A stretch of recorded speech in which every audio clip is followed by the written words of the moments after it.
China. You're putting yourself in Beijing's debt. We are borrowing from China. We have borrowed from the United States. We have borrowed. Our health care system is money that is being, we're working together with companies like General Electric. They are who are the backbone of what we're doing in our health sector.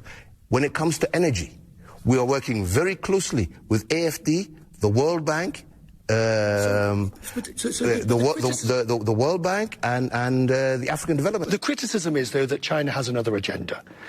You're familiar with these? We are familiar with those arguments, but our position is a very clear one. We have an infrastructure gap that we need to fill.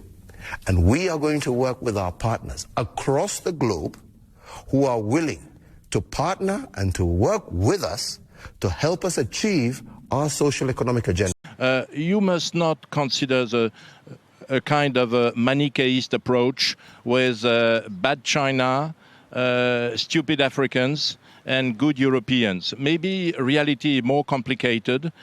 China is facing very smart countries. I'm presently in Côte d'Ivoire. And, 2 hours ago, I was discussing with an official of Côte d'Ivoire. He was trying to finance university. He has an offer from the Islamic Development Bank, an offer from China, a direct offer from China, and another offer from French IFD. So the guy is trying to manage this, the scarcity of money.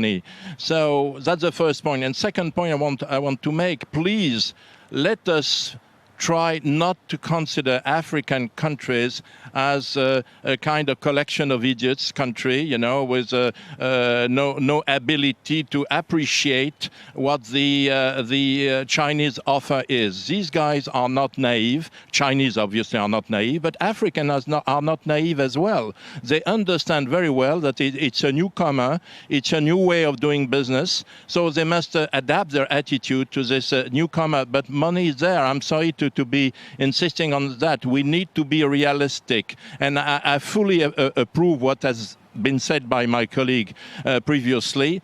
Chinese have to comply with the standard rules of environmental and social. Chinese have to comply with the standard anti-corruption, anti-bribery rules. But, in front of China, there are major countries, major countries. The 5 countries where China invested is Ethiopia, Morocco, Egypt, Angola, and South Africa. All these countries are very smart countries. Very smart countries. That's it.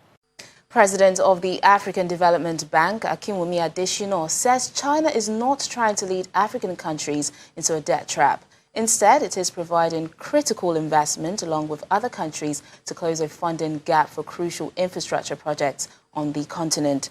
Debt sustainability was a key issue at this week's meeting hosted by Tokyo with African leaders and international lenders on development of the continent. The interest and engagement of China and Africa is welcome, and it serves African countries in terms of meeting their infrastructure needs. Well, will I say there were no mistakes made in the beginning? No, I wouldn't say so. There are issues of sensitivity to local communities. There are issues of making sure you don't displace people in the labor market. But these are things, a learning experience, a learning curve for China as it's engaged in Africa. But when you look at what it is, I don't think there is a deliberate plan by China to indebt any country at all. I think China is fulfilling a very important role, which is in terms of infrastructure support. And for us, where infrastructure is still a challenge in terms of financing infrastructure, the continent still has a challenge. The issue of quality infrastructure is very important, and that is at the heart of our engagement with the government of Japan. Well, I don't see a competition at all. I see complementarity. Africa has tremendous amount of needs. Africa has, friends. Africa is a friend of China. Africa is a friend of Japan. The latest debate, though, is about debt. The now overhyped debt debate that appears to target and label China as predatory is, to say the least, unfair. Africa's debt burden is not new. For many years, it has had more to do with the West than the East. Countries must borrow to grow, and this is something that happens globally, not just in Africa.